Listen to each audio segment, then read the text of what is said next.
দর্শক, শেখ হাসিনাকে ভারতে আশ্রয় দিয়ে এবং তাকে রাজনৈতিক তৎপরতা চালানোর অনুমোদন দিয়ে বাংলাদেশের উপর যে চাপ তৈরি করছে, তাতে বেশ অস্থিরতা অন্তর্বর্তী সরকার এবং বিএনপি, জামাত সহ নানা দলের। এই পরিস্থিতিতে দিনকে দিন শেখ হাসিনাকে বিচারের জন্য বাংলাদেশে ফেরত পাঠানোর দাবিটা প্রবল হচ্ছে। দ্য হিন্দুকে দেয়া সাক্ষাৎকারে ডক্টর মোহাম্মদ ইউনূস, অন্তর্বর্তী সরকারের প্রধান, তিনি বলছেন ভারতকে অবশ্যই শেখ হাসিনাকে ফেরত পাঠাতে হবে। এটা হলো চুক্তির বাধ্যবাধকতা। তার মানে হচ্ছে যে শেখ হাসিনাকে ঘিরে কিন্তু ভারত বাংলাদেশের এখন একটা উত্তেজনা বা চাপাচাপির পরিস্থিতি তৈরি হচ্ছে। ভারত কিভাবে মোকাবেলা করবে জানি না। ভারত বাংলাদেশকে আরও বেকায়দায় ফেলতে পারে এই ইস্যুতে, কঠিন অবস্থান নিয়ে, অথবা একটা সমঝোতায় যেতে পারে। তো সমঝোতায় যদি যায়ও, তাহলে সেক্ষেত্রে শেখ হাসিনা কি ভারতে বসে রাজনৈতিক তৎপরতা চালাতে পারবেন, বা সেটি কি অ্যালাউ করবে? করবে না। তার মানে যতক্ষণ পর্যন্ত শেখ হাসিনা ভারতে আছেন, ততক্ষণ পর্যন্ত কিন্তু বাংলাদেশ ভারতের সম্পর্কটা আগের জায়গায় আর কখনোই ফিরবে না, এটা মোটামুটি নিশ্চিত। ভারতের নির্বাসিত সাবেক প্রধানমন্ত্রী শেখ হাসিনার প্রত্যার্পণের জন্য ব্যবস্থা নেবে বাংলাদেশ, বলছেন অন্তর্বর্তী সরকারের প্রধান উপদেষ্টা ডক্টর মোহাম্মদ ইউনূস।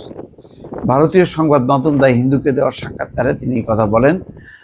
সাক্ষাৎকারে ভারতের সঙ্গে নানা বিষয় নিয়ে আলোচনা হয়েছে, সংখ্যালঘুদের বিষয়গুলি উত্থাপন করেছে, এবং অন্যান্য বিষয়ের পর দ্য হিন্দুর সাংবাদিক সুহাসিনী হায়দার প্রশ্ন জবাবে ডক্টর ইউনূস বলছেন, সাবেক প্রধানমন্ত্রী এই সময় ভারতে অবস্থান কোনো সমস্যা নয়, কিন্তু বাংলাদেশ নিয়ে তার কথা বলাটা সমস্যা। তিনি বাংলাদেশের মানুষের সঙ্গে কথা বলছেন, আর সেগুলো রাজনীতি নিয়ে। তিনি তার রাজনৈতিক কর্মকাণ্ড চালিয়ে যাচ্ছেন, এটাই সমস্যা। হিন্দু সাংবাদিক আবার ব্যাখ্যা চান যে কীভাবে।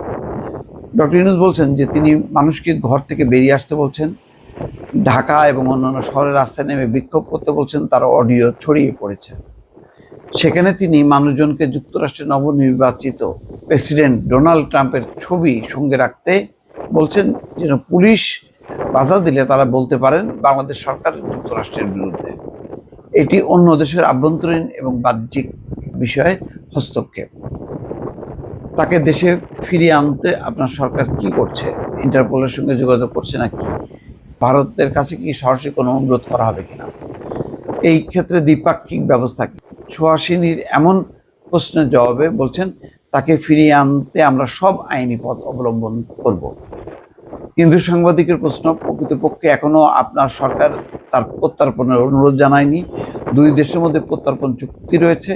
জবাবে উপদেষ্টা বলেন, আমি মনে করি আমরা সেই পথে আইনি পদক্ষেপ নিচ্ছি, তবে আমরা এখনো সেই পর্যায়ে পৌঁছাইনি।